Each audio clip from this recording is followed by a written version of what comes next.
Et cette invitée, c'est Estelle Guédon. Bonjour. Bonjour. Bienvenue sur le plateau de la matinale. Vous êtes directrice d'un EHPAD, alors aux Achards. Voilà. Vous arrivez des Achards et vous êtes également la présidente de l'antenne vendéenne de la FNADEPA. Alors, je l'ai écrit parce que c'est vrai que c'est assez long. Fédération nationale des associations de directeurs d'établissements et des services pour personnes âgées. On vous a notamment vu la semaine dernière dans un reportage sur TV Vendée dans le cadre de la problématique des recrutements et donc du renouvellement des salariés, du remplacement des salariés dans les EHPAD. Ça n'a pas l'air très simple en ce moment, la situation. Ah oui, malheureusement, on a l'impression que les étés s'enchaînent et se ressemblent, à l'image de l'hôpital ou d'autres collègues du secteur du handicap, le secteur de l'aide à la personne à domicile.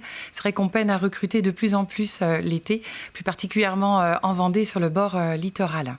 C'est une période particulière, c'est particulièrement concentré sur l'été ou c'est toute l'année que vous avez des soucis pour retrouver des remplaçants ou renforcer vos équipes? Oui, les tensions sont toute l'année, mais c'est vrai qu'au moment des congés annuels auxquels chaque employé aspire, et c'est légitime, c'est vrai que là, on arrive sur des périodes vraiment très difficiles.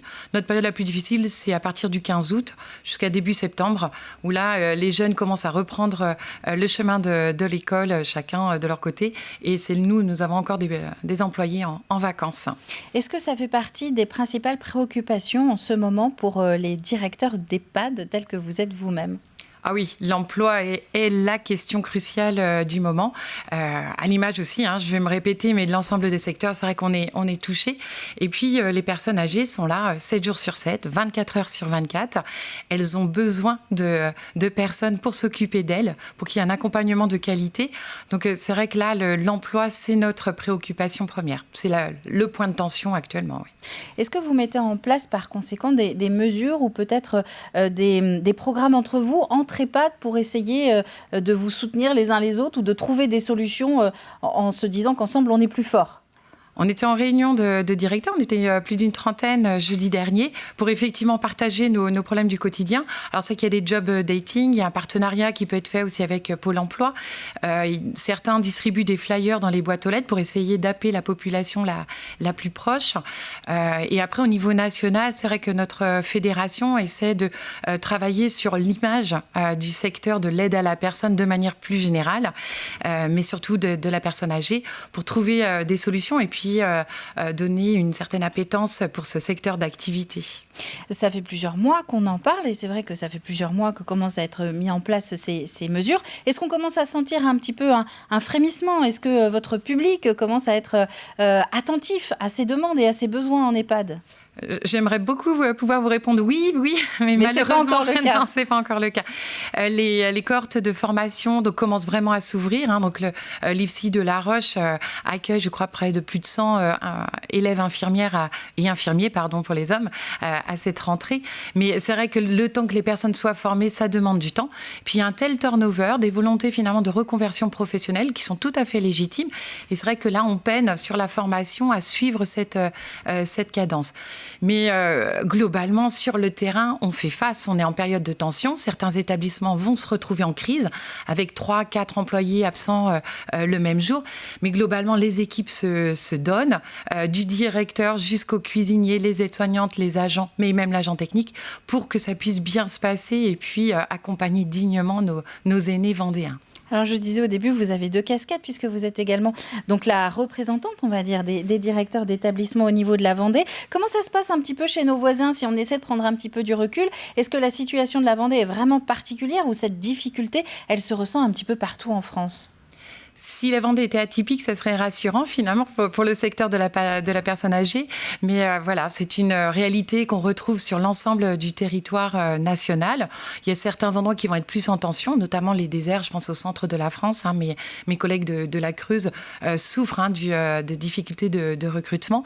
Et après, c'est vrai que les zones touristiques, avec la crise du logement, les problèmes pour se loger, souffrent un petit peu plus, je dirais, que sur le bocage vendéen qui peut être un petit peu plus épargné. Mais ça reste très aléatoire et c'est que de ma lorgnette. Hein, oui. Et au final, les problématiques sont les mêmes que dans n'importe quelle entreprise, finalement, dans l'industrie ou l'agroalimentaire. Enfin bref, vous avez les mêmes problématiques de recrutement, notamment en lien avec le logement. Par conséquent, vous avez peut-être des solutions où se développent, c'est ce qu'on voit ces derniers mois en Vendée aussi, des solutions un petit peu alternatives et notamment essayer de rester le plus longtemps à domicile, c'est ça, pour bien vieillir à la maison. Oui, ce qui est important, je pense, c'est que la personne âgée puisse être accompagnée là où elle souhaite être et là où c'est le mieux pour elle. Donc, si c'est le domicile, tant mieux. Si c'est l'établissement, la résidence autonomie, l'EHPAD, voilà. Il y a tout un panel qui s'offre en Vendée. Et puis, enfin, les élus du conseil départemental sont assez actifs et puis souhaitent finalement innover le plus possible et accompagnent les établissements. Malheureusement, le secteur du domicile souffre de problèmes de recrutement, peut-être même plus que le secteur des EHPAD, avec des conditions de travail qui sont vraiment difficiles. Donc c'est vrai que si on veut finalement développer tout le panel, notamment l'habitat inclusif, il y a plein d'idées qui émergent en Vendée, il faut absolument donner envie aux personnes de venir travailler en établissement et dans le secteur du domicile. Ça passe à la fois par une revalorisation salariale, une reconnaissance, mais aussi une augmentation des ratios d'encadrement. Tout ça est intimement lié. J'espère bien qu'après les problématiques, on trouvera les solutions et on va pouvoir avancer. Donc les idées sont là. Maintenant, il manque des bras, il manque de la main-d'œuvre. Voilà, on a l'énergie. Il faut que tout le monde suive. Bon, alors vous avez compris le message. Si vous cherchez une carrière, vraiment le secteur du grand âge, que ce soit dans les établissements, donc dans les EHPAD ou même le maintien à domicile, il y a de l'emploi. Un mot quand même, parce que vous avez participé il y a quelques mois également à une réunion de remise en confiance, on va dire. L'année début 2022 a été marquée par ce fameux livre qui a fait grand bruit au moment de sa sortie, qui s'appelait Les Fossoyeurs, qui dénonçait dans certains établissements pour personnes âgées des conditions de travail et d'accompagnement. Est-ce qu'aujourd'hui, vous avez le sentiment que la confiance des familles est de retour ou peut-être qu'elle n'est jamais partie, vous allez me dire ? Non, alors ça va être propre à chaque établissement. Hein. C'est vrai que la communication, c'est peut-être pas le point fort des directeurs. Donc c'est vrai que dans notre journée sur la remise en confiance, c'est important de pouvoir bien communiquer et être en transparence avec les familles, les résidents et aussi les professionnels. Mais globalement, ça va plutôt bien.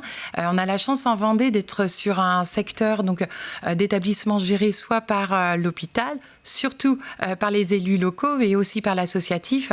Donc c'est vrai qu'on est un petit peu plus éloigné du secteur lucratif qui peuvent avoir d'autres aspirations.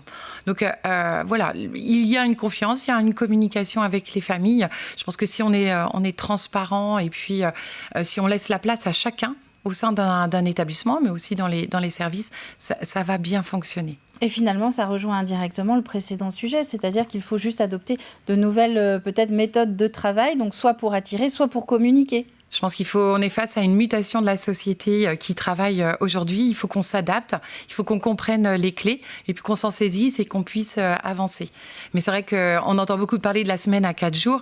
Quand il y a 7 jours avec des personnes âgées, c'est compliqué pour nous, directeurs, d'imaginer des semaines à 4 jours. Mais pourquoi pas, hein ? Tout est, on peut tenter un petit peu tout. L'expérience. Merci Estelle Guédon d'être venue sur le plateau de la matinale pour aborder ce vaste sujet du grand âge. Merci à vous.